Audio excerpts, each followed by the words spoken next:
Alors, bienvenue à cette nouvelle chronique sur Affinity Photo. Dans cette chronique, nous allons commencer à ajuster la luminosité de certains de nos objets de manière à ce que ça puisse correspondre avec la provenance de la source lumineuse qui se trouve être le soleil qui est juste ici. Alors, comme j'avais mentionné lors de la dernière chronique, notre chaussure est éclairée du côté opposé au soleil et ça ne fait pas vraiment de sens. Alors, une façon simple de pouvoir parvenir à ceci, c'est de sélectionner notre objet, qui est ici la chaussure. Alors, on va ajouter ce qu'on appelle un calque d'ajustement. Alors, comment est-ce qu'on s'y prend? On peut aller dans le menu des calques et on s'en vient ici sur des calques, ce qu'on appelle des calques de réglage. En français, c'est réglage. Et on choisit le genre de réglage qu'on veut ajuster. Alors, dans le cas qui nous intéresse, nous, c'est la luminosité et le contraste qu'on va travailler. Alors, si je sélectionne ce type de calque d'ajustement, on le voit ici, qui a été ajouté au-dessus du soulier. Nous, on veut qu'il s'applique seulement au soulier, donc je clique dessus, je lâche pas le bouton de la souris et je m'assure que je le place dans le soulier, c'est-à-dire qu'on voit ici une petite barre bleue qui apparaît juste lorsque j'apporte la souris ici et on veut que le réglage soit situé immédiatement à l'intérieur du groupe du soulier. Une fois ce calque de réglage-là apparaît, on voit ici les possibilités qu'on a, c'est-à-dire les contrôles qu'on peut appliquer. Nous, ce qu'on veut faire, c'est diminuer la luminosité de manière à faire en sorte que la chaussure semble être moins claire, comme si elle n'était pas éclairée par le soleil de ce côté-ci de la chaussure. Alors, on descend donc la luminosité pour donner un aspect un peu plus sombre à notre chaussure.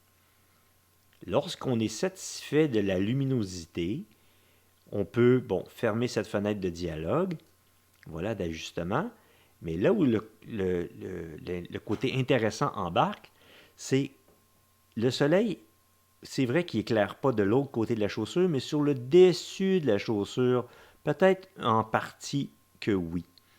Et chaque calque, ici, possède son propre masque.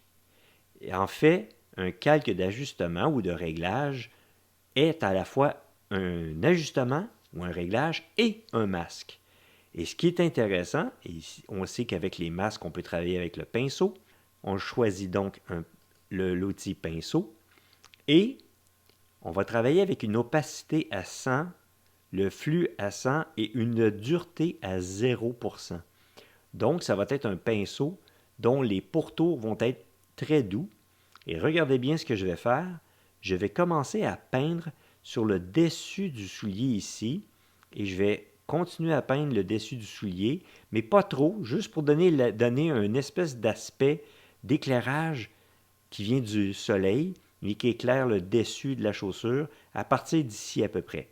Alors, je clique et je commence à peindre. Il faut juste s'assurer, par contre, c'est vrai, il faut s'assurer que notre couleur ici est la bonne. Et je vais commencer à peindre sur le dessus de la chaussure pour donner cette espèce d'aspect comme quoi le soleil éclaire par le dessus.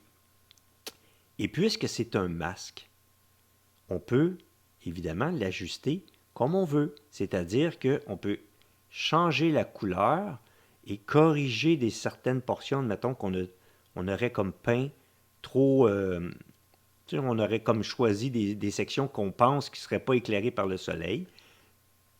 Comme ici, mettons, peut-être juste un petit peu le dessus du lacet, mais pas plus loin que où il y a le repli ici.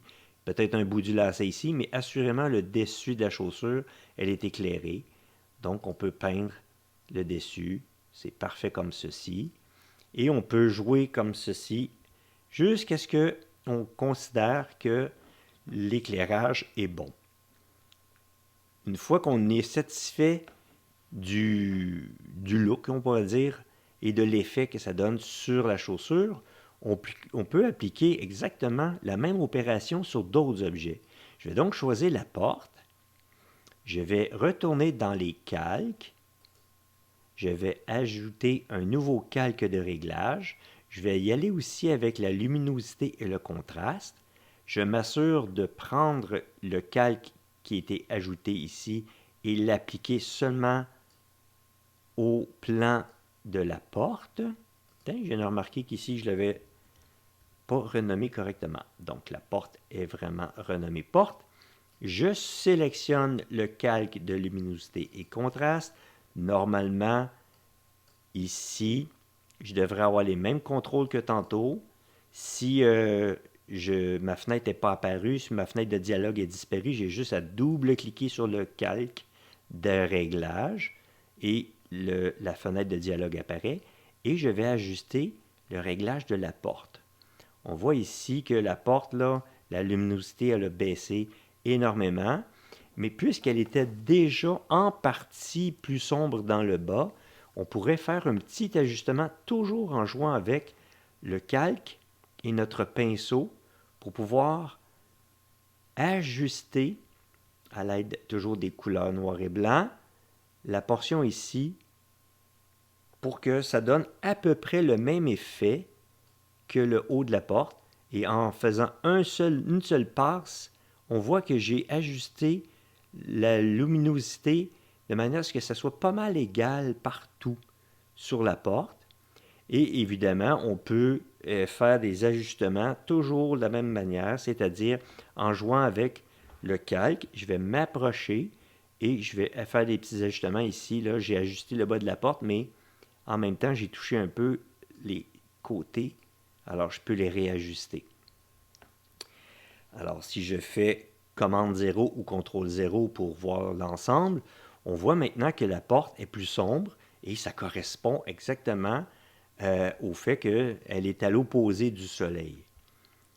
Maintenant, c'est le trottoir sur lequel on va faire cet ajustement-là. Donc, je vais fermer ici le calque de la porte et je vais sélectionner le calque du trottoir et je vais ajouter un calque de réglage, encore, toujours avec la luminosité et le contraste.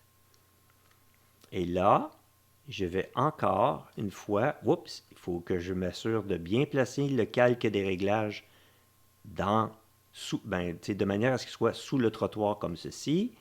Et là, je vais ajuster la luminosité du trottoir. Et dans ce cas-ci, je vais quand même le rendre assez sombre.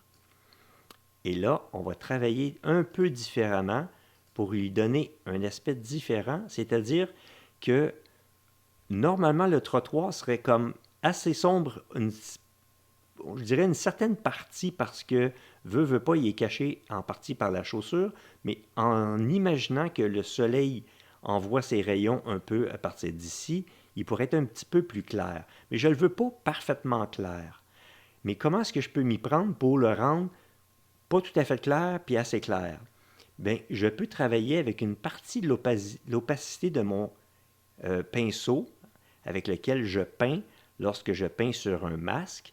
Et en jouant avec l'opacité, à ce moment-là, c'est un peu comme si je jouais avec le niveau de gris avec lequel je vais peindre. Je vais donc le mettre à 50% et je vais voir ce que ça donne.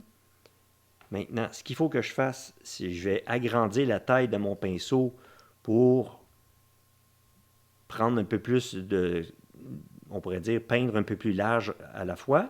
Je vais changer la couleur travaillée en noir. On sait que le noir, c'est ce qui fait que le masque fait en sorte qu'il est plus transparent.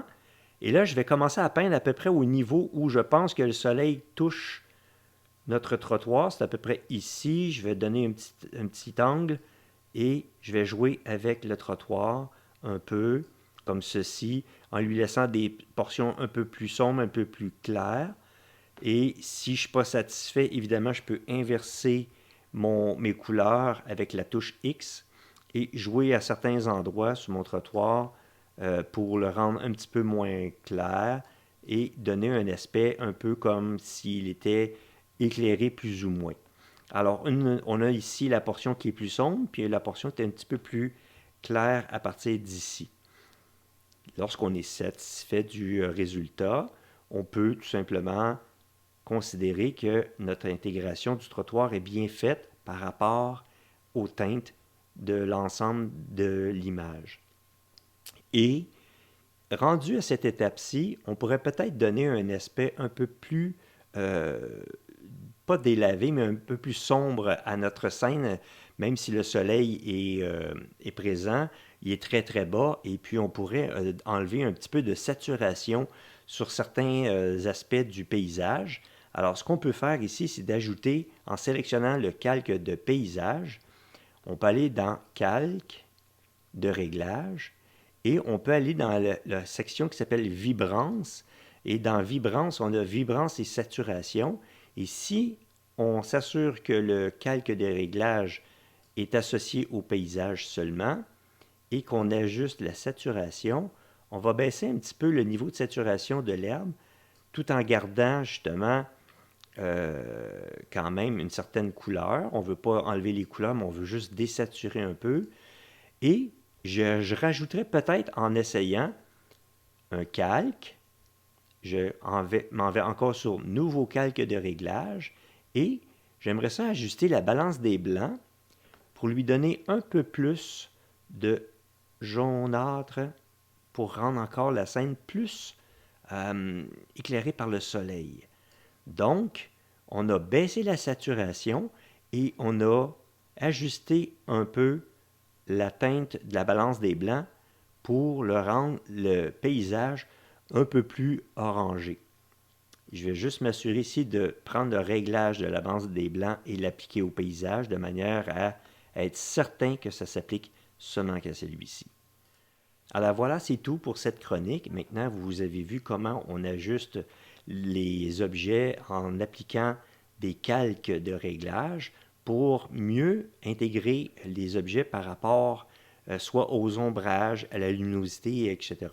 Et vous avez pu voir aussi qu'il existe différents types de réglages qu'on peut appliquer et on peut appliquer un nombre infini de réglages à chacun des objets qui sont intégrés dans votre scène. Alors, il ne faut pas hésiter d'en appliquer autant que c'est nécessaire pour donner le look que vous désirez. Alors, voilà, c'est tout pour cette chronique. Et lors de la prochaine chronique, on va finaliser notre scène. Au revoir.